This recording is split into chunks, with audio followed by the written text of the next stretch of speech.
Hello dear, जय Hind and welcome eight Tomar classes. बच्चों, आज का बहुत ही इम्पोर्टेंट सेशन है। टोटल बायनोमियल थ्योरम कंप्लीट करने वाले हैं आज हम लोग, जिसमें से बायनोमियल थ्योरम का A to Z क्वेश्चन होगा। इसमें से सभी शॉर्ट ट्रिक, सभी रूल्स, सभी मेथड, सभी कॉन्सेप्ट आज आपको मिलेंगे केवल इसी वीडियो में, यानी वन शॉर्ट रिवीजन आप कह सकते हैं इसको। टोटल 51 क्वेश्चन होंगे, हर एक क्वेश्चन डिफरेंट कॉन्सेप्ट और ट्रिक का होगा, इसलिए आप लोग बने रहिए हमारे साथ, ठीक है। टोटल 51 क्वेश्चन कंप्लीट करिए, जिससे आप लोगों का ये टॉपिक 100% कंप्लीट हो जाए। ये प्रोफाइल है बच्चों मेरी, आप देख सकते हैं इसमें सब चीज़ें। डियर स्टूडेंट, अनअकैडमी में मेरी क्लासेस देखने के लिए जो फ्री क्लास हैं, उनमें से आप जो है उनको अनलॉक करने के लिए कोड NS तोमर का यूज करके वो सभी क्लासेस आप देख सकते हैं। टेलीग्राम ग्रुप ज्वाइन कर लीजिए, जिससे आपको सभी PDF और क्लासेस लिंक आपको मिल जाएंगी। Maths by NS Tomar sir. इसके बाद ये कोर्सेस हैं बच्चों जो अनअकैडमी में इस समय चल रहे हैं। ये मॉर्निंग स्लॉट में आपको कंप्लीट कोर्स मिलेगा, इवनिंग स्लॉट का पूरा कंप्लीट कोर्स आपको मिलेगा। ये दोनों टाइम जो है 1 आवर की क्लासेस चल रही हैं। 2 टाइम मैथमेटिक्स आप कंप्लीट कर सकते हैं, यूट्यूब के अलावा भी अगर आप पढ़ना चाहते हैं तो। अब स्टार्ट करते हैं क्वेश्चन नंबर 1। बच्चों, इसमें कोएफिशिएंट x टू पावर 10 आपको निकालना है। एक्सपेंशन ये है जो कि एक GP है। GP का सम आप अच्छी तरीके से जानते हैं। इसमें टोटल 21 टर्म्स होंगे। जब 21 टर्म्स का निकालेंगे तो ये होगा 1 into 1 minus 1 plus x to power 21 n होता है, अपान में 1 माइनस 1 प्लस x रखेंगे तो ये माइनस हो जाएगा, ये भी माइनस होगा, कैंसिल आउट। ये बनेगा जो है 1 के अपान में माइनस x पहले, फिर माइनस प्लस हो जाएगा, तो 1 अपान x ऑलरेडी है, यानी कि आपको डिवाइड करना होगा x से। जो भी कोएफिशिएंट आएगा उसको x से डिवाइड करना होगा, जो भी डिग्री आएगी। लेकिन यहाँ पर बनेगा 1 plus x to power 21, right. आप लोग जानते हैं अच्छी तरीके से कि coefficient of x to power r in 1 plus x to power n is equal to NCR, ये होता है। जब ये है तो श्योर है कि इसमें जब हम निकालेंगे तो 21C 10 आएगा। 10 का निकालना चाह रहे हैं अगर हम तो, लेकिन डिवाइड कर देने के बाद 1/x से 9 बच जाएगा। तो अगर यहाँ पर एक्स्ट्रा, यहाँ पर x है तो 1 डिग्री एक्स्ट्रा करिए। Coefficient of x to power 10 निकालने के लिए इससे आपको निकालना होगा 11 का, राइट। जब इससे 11 का निकालेंगे, डिवाइड करेंगे तो अपने आप ही 10 बनेगा, यानी कि 20C 11, दैट इज आंसर। ये इसका आंसर होगा बच्चों। क्वेश्चन नंबर 2, 20Cn प्लस 2 है और ये इक्वल है 20Cn माइनस 2 के। Definitely NCX equal to NCY जब होता है, ये कॉन्सेप्ट है, ध्यान रखिए। तो फिर x plus y is equal to n होगा, right. x plus y is equal to n। यहाँ पर ये वैल्यू है x, ये वैल्यू है y, तो फिर n plus 2 plus n minus 2 is equal to 20। ये कैंसिल हो गया। ओरली होने वाला क्वेश्चन है, n इक्वल टू 10 आ गया, ये आंसर हो जाएगा। Next question, question number 3। 1 plus x to power 20 में आपको rth टर्म का कोएफिशिएंट और r प्लस 4th टर्म का कोएफिशिएंट इक्वल करना है। तो फिर r की वैल्यू क्या होगी? तो ये बन जाएगा r plus 4 is equal to 20 plus 2, right. Then r equal to 9। ये आंसर हो गया। हो क्यों गया आंसर? इसमें कॉन्सेप्ट क्या लग रहा है बच्चों? कंडीशन इसमें ये है, if coefficient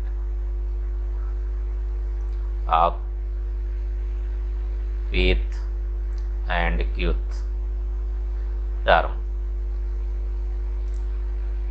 are equal in expansion 1 plus x to power n। अगर ऐसी कंडीशन है तो फिर फार्मूला बनता है p plus q equal to n plus 2। Short trick, ये शॉर्ट ट्रिक है बच्चों, इसका यूज कर दीजिए, तुरंत आंसर आ जाएगा, ठीक है।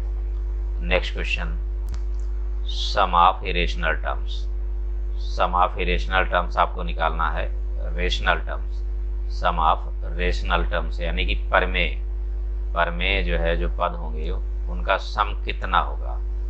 तो आपके पास यहाँ पर जो कंडीशन दी है, तो आपको एक ही चीज़ यूज करना है, इसका एक्सपेंशन।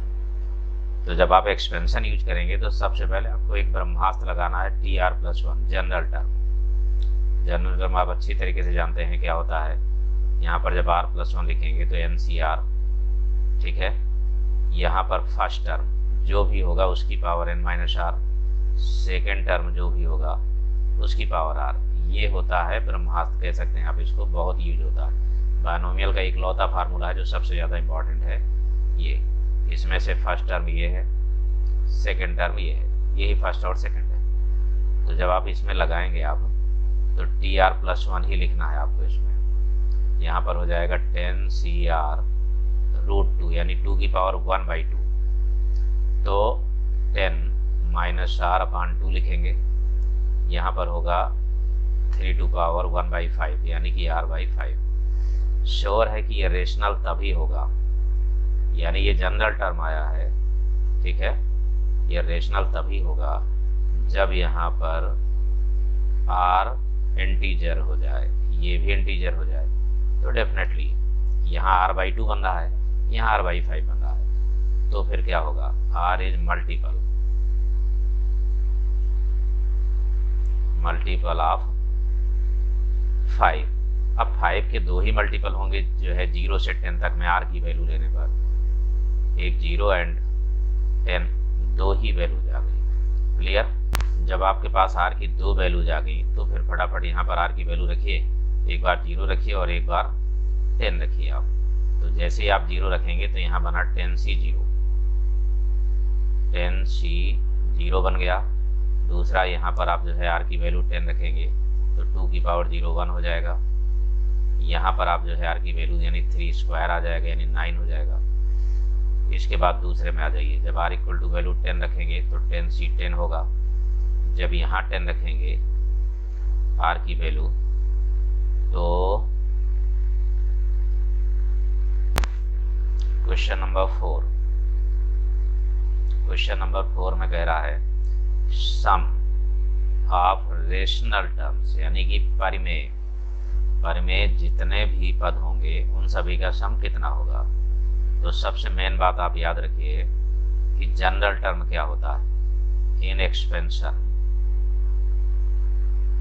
फर्स्ट प्लस सेकेंड, ऐसे लिखिए, ज़्यादा अच्छा रहेगा, हमेशा के लिए परफेक्ट रहेगा ये। TR+1 ये होगा NCR first to power n-r and second term. First और सेकेंड में बच्चों इसलिए लिखता हूँ कि जैसे आप आसानी से तैयार रखें, आपको ये कन्फ्यूजन ना हो कि यहाँ x था, यहाँ y था, यहाँ a है, यहाँ x है, इसमें कोई डाउट ना हो आप लोगों को, ठीक है। तो इस फार्मूले का आपको यूज करना है, राइट।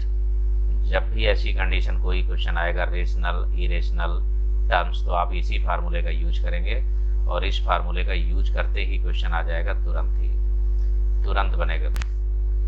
ये बन गया TR+1 is equal to 10CR, first में 2 की पावर 1/2 होगा, तो 1/2 में 10-r करेंगे, 10-r/2, 3 की पावर 1/5 है तो r/5 बनाइए। अब ये जो है आप समझ सकते हैं इसमें कि ये वैल्यू इंटीजर आएगी। अगर इंटीजर आ गई दोनों तो ही रेशनल होगा, इज रेशनल। रेशनल कब होगा, rational if r is multiple, यानी कि गुणज, मल्टीपल आप किसका, 5 और 2 दोनों का, क्योंकि यहाँ r/2 बनेगा और यहाँ r/5 है। तो श्योर है कि जो 5 का मल्टीपल होगा वही 2 का भी बन जाएगा, मल्टीपल ऑफ 5। और इसलिए r की वैल्यू आप ले सकेंगे 0 एंड 10, 2 ही वैल्यूज हैं जो आप ले सकते हैं। बस इतना केवल सोचना था। अब ये तो कॉमन बात है, इतना तो जनरली ये सब लिखना नहीं होता। बोर्ड जब एग्जाम देंगे आप एनडीए का, कॉम्पिटिटिव एग्जाम देंगे एयरफोर्स नेवी का, तो ये आपको सब लिखने की आवश्यकता कुछ भी नहीं होगी। यहाँ तो हमने डिटेल बताया है कि क्योंकि इस जो है क्लास का मतलब ही है कि एक एक कॉन्सेप्ट आपको लिखाना है, बताना है मुझे। तो ये हमने डिटेल लिखा, इसके बाद सीधे TR+1 लगाया। लेकिन ये रेशनल कब होगा? जब ये इंटीजर हो, यानी 5 का मल्टीपल 0 एंड 10। बस R की वैल्यू 0 एंड 10 का यूज करिए और तुरंत निकाल दीजिए। R की वैल्यू 0 एंड 10 सीधा सा बड़े आराम से आप निकाल सकते हैं इसको डायरेक्ट। 10C0 पहला है यहाँ पर 2 की पावर। जब R की वैल्यू आप 0 रख रहे हैं तो यहाँ पर बनेगा जो है 10 माइनस 0/2, और यहाँ पर 3 टू पावर 0/5। दूसरा पार्ट बनेगा इसका 10C10 और 2 की पावर हो जाएगा 10 माइनस 10/2 और 3 टू पावर 10/5। ये हो गया बच्चों। ये वैल्यू जो है 2 की पावर 5 आएगी यानी 32। ये 1 हो जाएगा, ये भी 1 हो जाएगा। 32 आ गया ये पहला। दूसरा पार्ट ये 1 हो जाएगा, ये 1 हो जाएगा और ये 9 आ गया। इट मीन्स 41 आंसर हो गया इसका। इस तरीके से आपको कैलकुलेट करना है इसमें। Next question number 5। Question number 5 में बच्चों एक कॉन्सेप्ट होता है ये कि जब भी यहाँ पर x-1, x-2, x-3, x-n तक जाता है ये, और x⁻n-1 का कॉफिशिएंट है, ये देखिए यहाँ पर an-1 का कॉफिशिएंट पूछ रहा है और ये n तक जाता है, तो सीधा सा फार्मूला होता है n+1/2। इस कॉन्सेप्ट का यूज कर देंगे आप, ठीक है। जैसे आप इसका यूज करेंगे तो बन गया ये -18 × 19/2 = -171 आंसर। ये फार्मूला, ये कॉन्सेप्ट याद रखेंगे। अगर यहाँ माइनस है तो यहाँ माइनस, अगर यहाँ सब में प्लस होता तो प्लस। नेक्स्ट क्वेश्चन देखिए, क्वेश्चन नंबर 6। r+1 और rth टर्म का रेशियो 1:2 है, तो r की वैल्यू क्या होगी? तो डेफिनेटली rth टर्म जब आप निकालेंगे तो 20CR-1 होगा। जब r+1 निकालेंगे तो 20CR होगा, और ये बराबर बच्चों होता है r/n-r, तो 20 - r+1, और ये इक्वल टू है 1/2 ये, तो डेफिनेटली 2r = आ गया। 2r = बच्चों कितना बना? 21 - r, ये हो गया। r को इधर लाइए, r = 7 आ गया। इस कॉन्सेप्ट का आपको यूज कर देना है तुरंत। क्वेश्चन नंबर 7, x⁻20 का कॉफिशिएंट आपको निकालना है। यहाँ पर एक्सपेंशन आपके पास ये दिया है, आप देख सकते हैं ये किसका एक्सपेंशन है? x + 1/2 x का होल स्क्वायर। यानी थोड़ा सा सिंप्लीफाई करिए इसको पहले। 1 + x² 40 इंटू x + 1/x का होल स्क्वायर करेंगे। होल स्क्वायर करेंगे तो -5 है तो -10 आ जाएगा। -10 थोड़ा सा और सिंप्लीफाई करिए, 1 + x² 40 इंटू ये 1 + x² ये भी बनेगा लेकिन अपान में आ जाएगा माइनस होने की वजह से। अपान पावर में 10, ठीक है ना।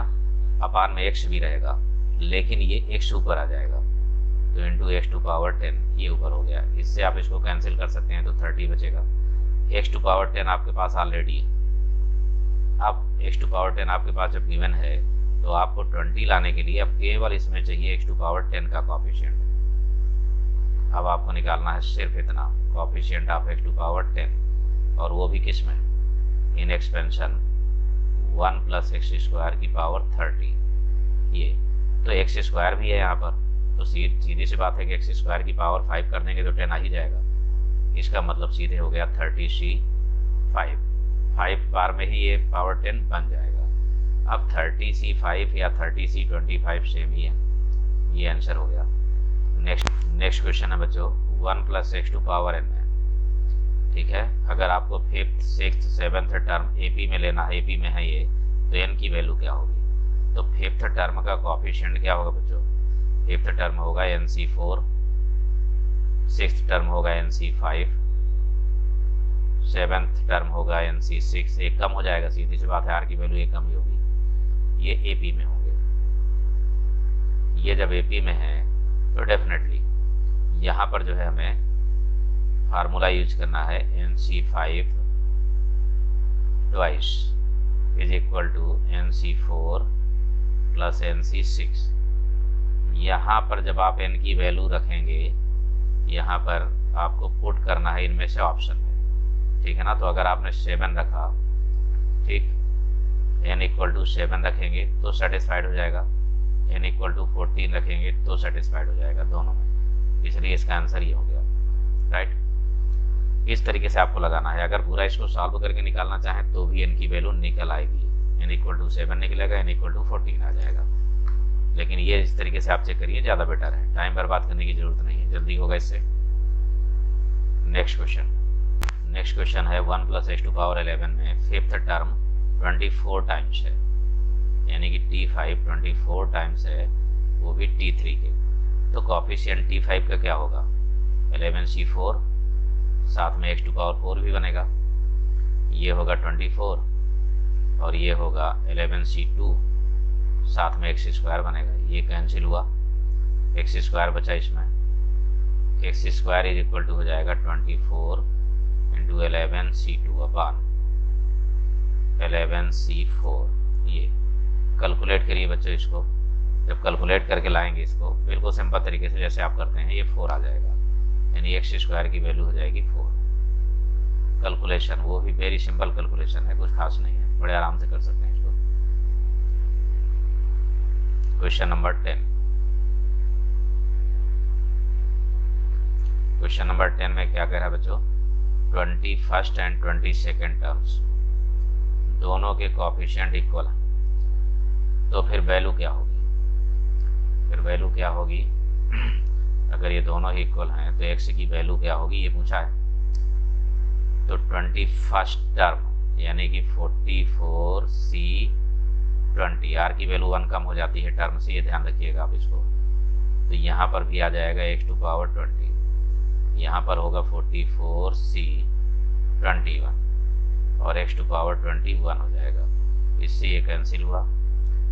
Then x is equal to 44C20 upon 44C21। ये अभी जस्ट अभी कुछ देर पहले आप लोगों ने फार्मूला लिखा इसमें, और मैं यहाँ लिख भी दे रहा हूँ, कभी भी NCR -1 अपान NCR ये आता है, तो इसका आंसर होगा R अपान N माइनस R प्लस 1, ये हो जाएगा, ठीक है। इस तरीके से आपको क्वेश्चन करना है। सेम चीज़ यहाँ पर, ये R की वैल्यू बड़ी वाली लेना है, आप ये ध्यान रखेंगे इसमें, R की वैल्यू बड़ी वाली, तो n की वैल्यू 44 है, r की वैल्यू 21 है इसमें, ठीक है। 21 हो गया, यहाँ पर हो जाएगा 44 माइनस 21 प्लस 1, 45 में 21 निकल गया, तो 21 अपान 44 माइनस 21 प्लस 1, ये बच्चा होगा 21 अपान 24 के इक्वल, राइट। तो 7/8 आ गया ये। इस तरीके से सिंपली ये आंसर आ गया इसका। नेक्स्ट क्वेश्चन नंबर 11 बच्चों, इसमें फोर्थ टर्म 5/2 है, इस एक्सपेंशन का फोर्थ टर्म 5/2 है, इसका मतलब r की वैल्यू 3 होगी। जब r की वैल्यू 3 है तो फोर्थ टर्म जब आप निकालेंगे तो NC3 लिखेंगे, फर्स्ट टर्म की पावर यहाँ पर n-3 लिखा जाएगा, ठीक है, 1/x टू पावर 3 लिखा जाएगा। अब श्योर है कि इसमें x तो नहीं है ना, ये कांस्टेंट टर्म है, यानी x कैंसिल हुआ होगा। कैंसिल तभी हो सकता है जब ये 1 अपान में x क्यूब है तो ऊपर भी x क्यूब हो जाए, ऊपर x क्यूब तभी हो सकता है जब n इक्वल टू 6 हो, यानी n इक्वल टू 6 आ गया, ये हो गया तुरंत, n की वैल्यू हो गई, ठीक है। यहाँ पर आप समझ सकते हैं x की पावर क्यूब और यहाँ पर 1 अपान x क्यूब, तभी कैंसिल होकर के x फिनिश होगा। अब NC3, जब यहाँ 6C3 लिखेंगे तो 6C3 की वैल्यू होती है 20, ये 20 आ गया, और यहाँ पर ए क्यूब बन जाएगा, यानी कि 20 into a cube equal to 5/2, ये हो गया। ठीक है, ये क्लियर हुआ। अब इसके बाद आपको सिंपल तरीके में निकाल लेना है, यानी ए की वैल्यू आप क्या रखें कि 5/2 आ जाए। तो अगर 1/2 रख देंगे तो 20/8 हो जाएगा, आंसर हो गया 1/2 and 6। Next question, question number 12, 1 + ax² में ये एक्सपेंशन आ रहा है, तो फिर a और n की वैल्यू क्या होगी, राइट। चलिए देखते हैं सिंपल तरीके में। जब इसका एक्सपेंशन करेंगे तो पहले 1 + nx होगा, यानी a into n equal to 6 है। ठीक है, जब एक्सपेंशन आप करेंगे x का तो ये बनता है पहला ही स्टेप 1 + nx, फिर बनेगा n-1/2 इंटू x²। अब ऐसे बनता जाएगा, लेकिन उसकी कोई ज़रूरत नहीं है। ठीक है, ये हो गया। यहाँ पर अब आ जाइए, तो ये वैल्यू nx की है, ठीक है ना। इसका मतलब है कि x तो ऑलरेडी है, यहाँ जो 6 है, यानी कि यहाँ पर आएगा an, डेफिनेटली an की वैल्यू होगी 6, an इक्वल टू 6 है। अब an तो 6 सब में आ रहा है, यहाँ पर भी आ जा रहा है, देखिए यहाँ भी आ रहा है, यहाँ भी आ रहा है, यहाँ भी आ रहा है, यहाँ भी आ रहा है, सब में आ रहा है ना। लेकिन जरा इसको देखिए, ये फ्रैक्शन है, अपान में 2 बच रहा है, परफेक्टली डिवाइड नहीं हो रहा है ये। ठीक है, यहाँ पर अगर आप चाहें तो कैलकुलेट कर सकते हैं इसमें से, यहाँ पर a² बनेगा, ठीक है ना। दूसरा इक्वेशन भी बन जाएगा, n-1 इंटू a² अपान में 2 और इक्वल टू ये आ जाएगा 27/2। इसको आप सॉल्व कर सकते हैं। तो जब यहाँ पर आप सॉल्व करेंगे, दूसरी बात फ्रैक्शन, ये इंटीजर है नहीं, आंसर हो गया तुरंत। इसके फ्रैक्शन होने की वजह है कि ये फ्रैक्शन में ही बन रहा होगा। ठीक है, a की वैल्यू, बस आंसर हो गया। a इक्वल टू हो गया 3/2, n की वैल्यू हो गई 4, आंसर। इस तरीके से आप इस क्वेश्चन को करेंगे। क्वेश्चन नंबर 13, क्वेश्चन में कह रहा है कि x⁴n का कॉफिशिएंट इसमें और इसमें a और b है, तो a/b कितना होगा। तो अगर हम 2n वाले में लेंगे तो ये आएगा 2n और cn। इस वाले में अगर हम लेंगे तो आएगा 2n-1 cn, right, 2n-1 cn। ठीक है, और ये इक्वल टू है a/b के, a/b, ये वैल्यू आपको निकालनी है। तो आप लोग इस बात को याद रखिए, NCR, n-1 CR, ये जब भी होगा बच्चों, इसका आंसर होता है n/r। ठीक है, एक शॉर्टकट ट्रिक, बिल्कुल अच्छी तरीके से याद रखिए। और ये सब ट्रिक कहीं से बनी नहीं है, कैलकुलेशन आप करेंगे आपके सामने आंसर आ जाएगा। तो यहाँ देखिए, n की वैल्यू जो है 2n है, ठीक है, ये 2n-1, ठीक है, आपको n लेना है यहाँ पर, 2n-1 नहीं, तो 2n लिया आपने। ठीक है, r की वैल्यू जो है दोनों में सेम ही रहेगी, तो ये n हो गया, आंसर आ गया 2। सेकंडों में आंसर आएगा बच्चों, देर लगने का तो कोई चांस ही नहीं।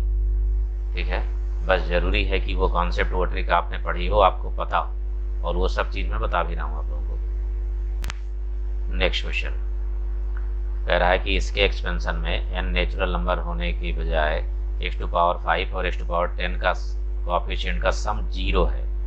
जरा सोचिए, x⁵ का जो कॉफिशिएंट आएगा तो डेफिनेटली यहाँ पर कॉफिशिएंट 1 है और यहाँ भी 1 है, तो श्योर है कि NC5 ही आएगा। दूसरा NC10 आएगा, दूसरा NC10 आएगा। ठीक है, NC10 अगर ये 0 है तो एक ही चांस हो सकता है जब ये दोनों बराबर हो, और ये दोनों बराबर हैं, इसका मतलब डेफिनेटली n इक्वल टू 15 होगा। इस तरीके से शॉर्टकट, देर नहीं लगेगी, तुरंत आंसर हो गया। Clear. 5th term from and से 5th टर्म पूछ रहा है, तो जब एंड की बात आती है बच्चों तो फिर फार्मूला यूज करते हैं Tn-r+2, ये टर्म। अब आप देख सकते हैं n की वैल्यू 12 है, 12 टू 14 हुआ, 14 में 5 निकल जाएगा, यानी T9। ये होगा फ्रॉम बिगिनिंग, ठीक है। ये वैल्यू जो है क्या है बच्चों, जब भी कोई एंड से आर्थ टर्म पूछे, कोई भी एंड से आर्थ टर्म, तो बिगिनिंग से n माइनस आर प्लस टूथ टर्म बनता है।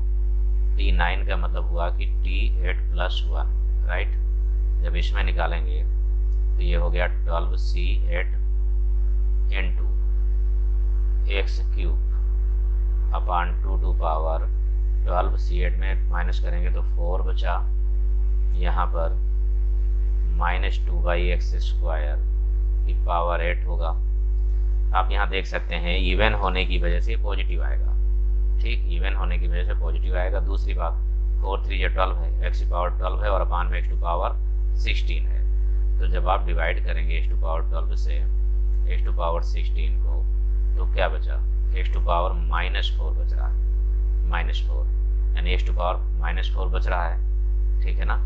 12C8 इंटू 1/2 की पावर 4 इंटू 2 की पावर 8 ये होगा, और इंटू x टू पावर -4। आप देख सकते हैं -4 इसमें नहीं है, इसमें नहीं है, कैंसिल हो गया। पूरा कैलकुलेशन करने की जरूरत नहीं है आपको, इसमें ये माइनस आ रहा है, जबकि ये तो पूरा का पूरा प्लस आएगा, यानी ये भी नहीं होगा। बिना कुछ लगाए आप इसको कर सकते हैं, और अगर कैलकुलेट करना है आपके सामने है, मल्टीप्लाई करके आराम से ले लिया इसको।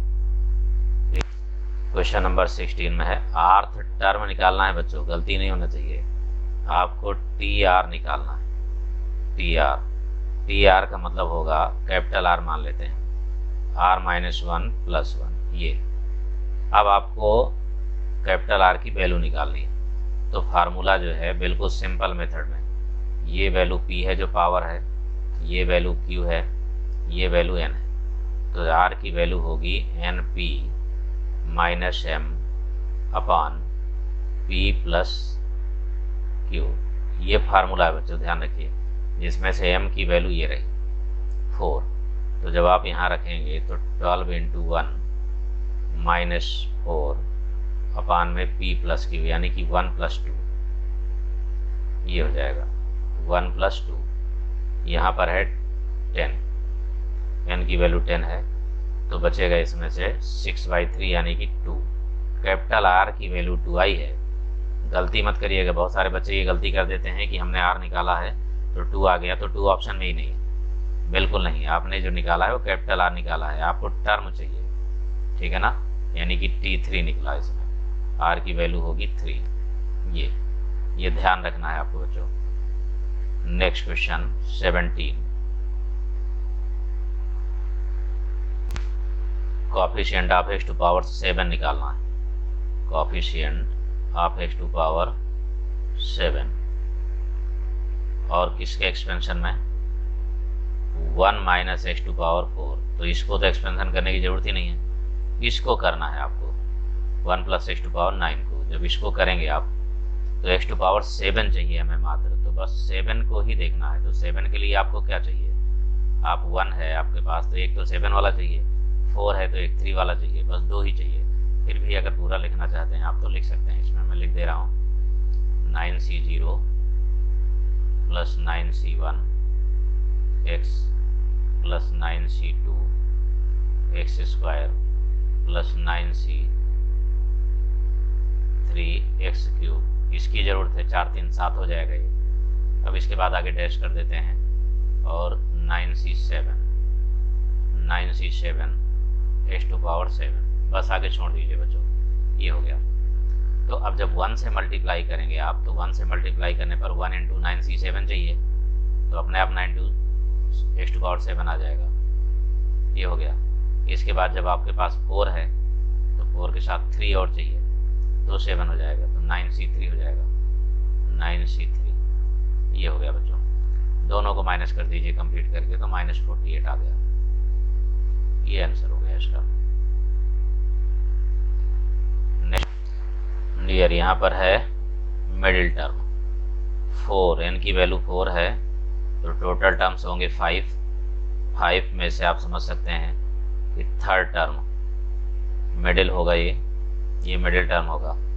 इट मीन्स आपको T3 निकालना है। जब T3 निकालेंगे तो 4C3 यानी यहाँ पर r की वैल्यू 2 हो जाएगी, r की वैल्यू 2 होगी।